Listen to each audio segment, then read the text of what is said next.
ganyan magpalit ng bushing mga boss. Ayan lang oh. Pag wala kang alalay, ganito lang gawin mo boss. Ayan.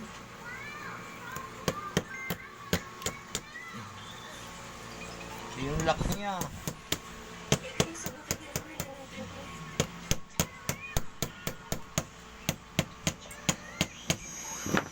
Yan yung lock niya.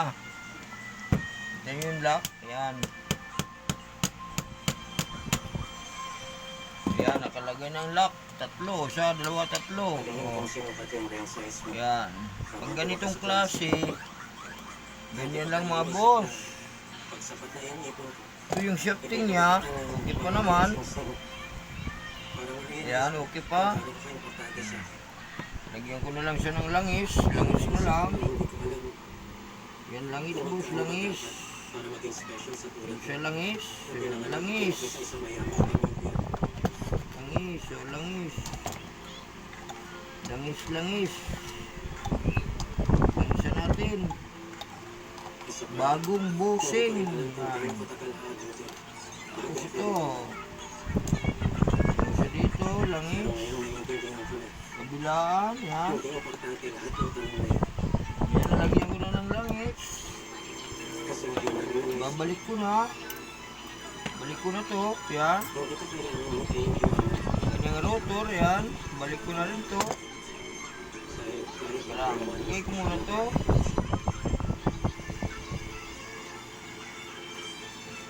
Yan. Lagay ko muna.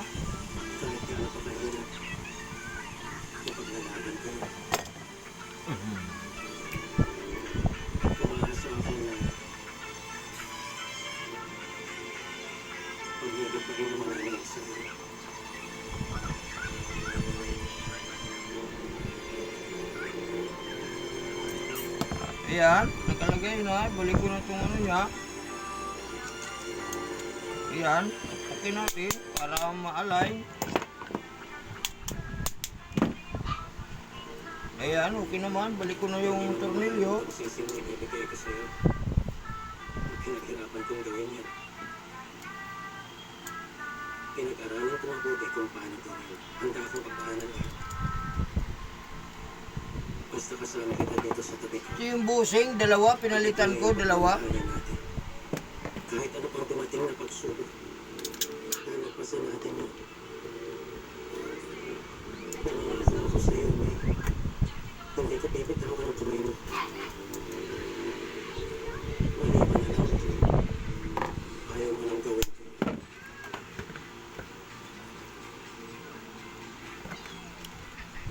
Gusto sana kitang makasal. Kung okay na sila.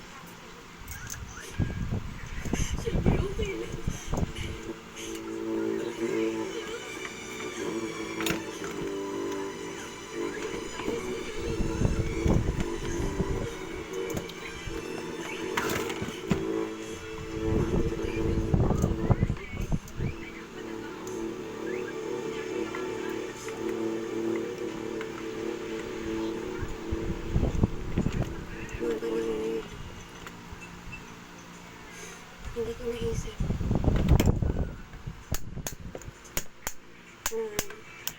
May dadating na pagsubok sa aming dalawa. Na hindi namin kakayanin lampasan. Pero hindi pa kayo kasi hanggang ngayon. Bakit?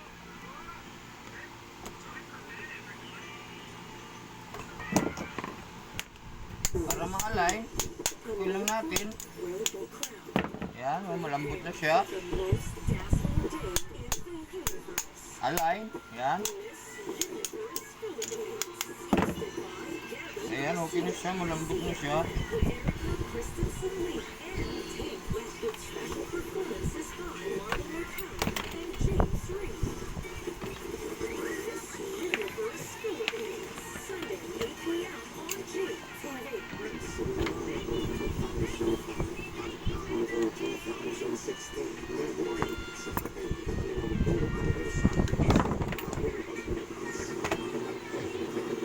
Ayan, may lock siya rito, lock.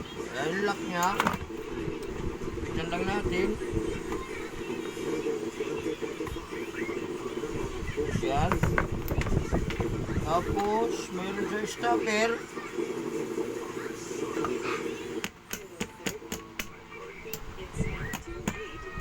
Yan. Okay na siya. Bali, babalik ko na yung kanyang ito. Wiring na. Capacitor. Yan, capacitor.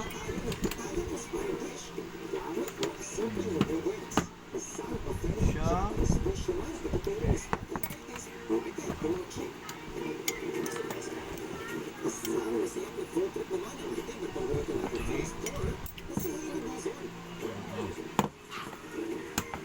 Ito sa capacitor. Farm to Table, Sunday, 7:15 p.m. on GTV.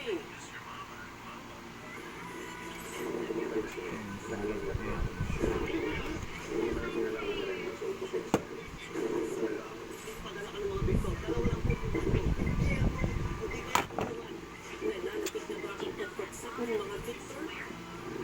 Iwan pa yung Kadaguna is doing it. yan, capacitor. Mga batang ladies.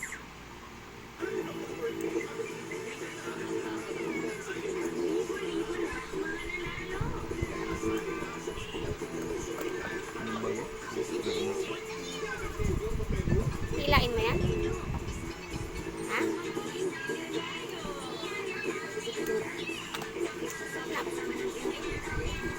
Sama.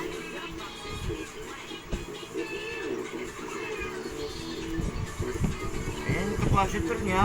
Oh. Dito pang isa.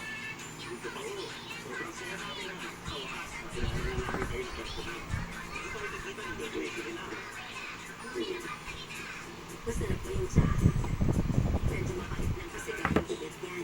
Oo nga. Meron pa nga pala. Ayan ha. Lagay ko yung capacitor. Basta matikman, ipapasuka ko. Salamat. Hindi ko alam kung ano pa sa kaso.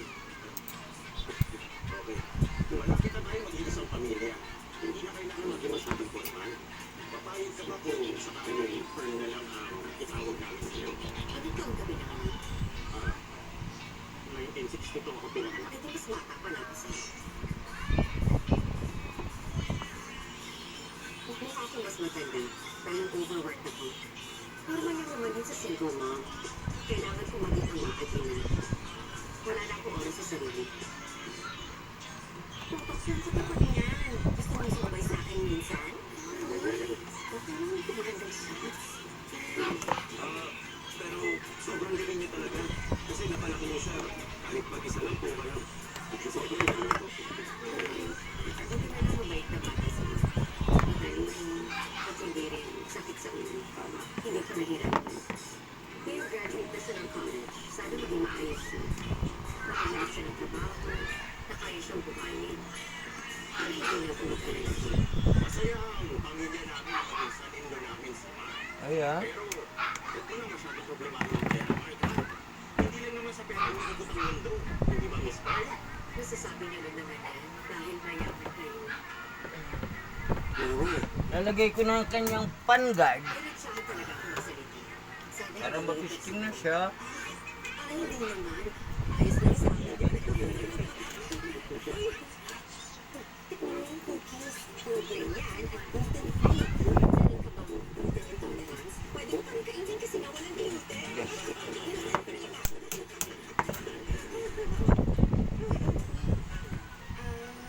Pag-usapan na po natin yung kasi oo nga naman. Napag-usapan po namin na kung magtatrabaho muna kami ng ilang taon bago magpakasal. Tama yun. Tama nga naman. May oras pa para humanap ng swerteng araw. Ano ang palagay mo doon? Tingin ko masyado pa rin mabilis. Isang buwan pa lang si Mark sa trabaho. Sa tingin ko wala pa siya masyadong progress sa susunod na 3 taon. Ayan, matitesting na natin. Pinag-usapan na natin to. Pumayag ka naman.